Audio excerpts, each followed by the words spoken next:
A sphere contracts in volume by 0.01% when taken to the bottom of sea 1 kilometre deep. जब मैं 1 kilometre deep जाता हूँ, मतलब मुझे डेप्थ कितनी दे रखी है 1 किलोमीटर, इसे मैं लिख रहा हूँ 1000 मीटर। उसने बोला है वॉल्यूम कितना कॉन्ट्रैक्ट होता है, मतलब वॉल्यूम कितना कम हो जाता है। वॉल्यूम कम हो जाएगा delta V upon V, percentage में दे रखा है, तो इसे मैं लिख रहा हूँ 0.01 अपॉन 100, क्योंकि परसेंटेज में इसलिए मैंने 100 से डिवाइड दे दिया। मतलब ओरिजिनल वॉल्यूम जब 100 होगा उस समय कॉन्ट्रैक्ट कितना हो जाएगा 0.01। तो ये कितना हो गया, ये हो गया चेंज इन वॉल्यूम और ये हो गया ओरिजिनल वॉल्यूम। ये ओरिजिनल वॉल्यूम हो गया, ये हो गया चेंज इन वॉल्यूम। आगे दे रखा है find the bulk modulus of the material of the sphere, density of the sea water में taken as 1 × 10⁻³ means density of sea water कितनी दे रखी है 1 × 10⁻³ kilogram per metre cube. Okay, मुझे कैलकुलेट करना है बल्क मॉडुलस, के डिटरमाइन करना है।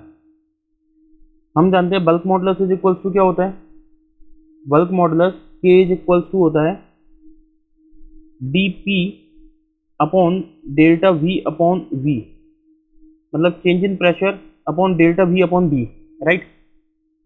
प्रेशर मुझे डिटरमाइन करना है, चेंज इन प्रेशर डिटरमाइन कर लूंगा मैं H से, क्योंकि प्रेशर इज इक्वल्स टू क्या होता है, प्रेशर की जगह पे मैं लिख रहा हूँ ρGH upon delta V upon V मुझे दे रखा है कितना, देखिए 0.01 अपॉन 100, तो ये मुझे दे रखा है 0.01 अपॉन 100।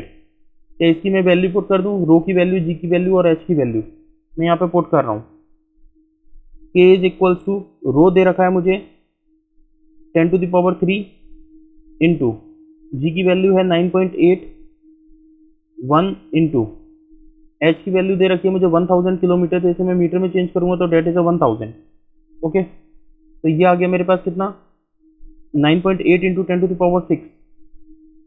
यहाँ अगर मैं इसे देखूँ तो यहाँ 0.01 में यहाँ पे लिख रहा हूँ इंटू 100 ऊपर पहुँच जाएगा चेंज होने पर।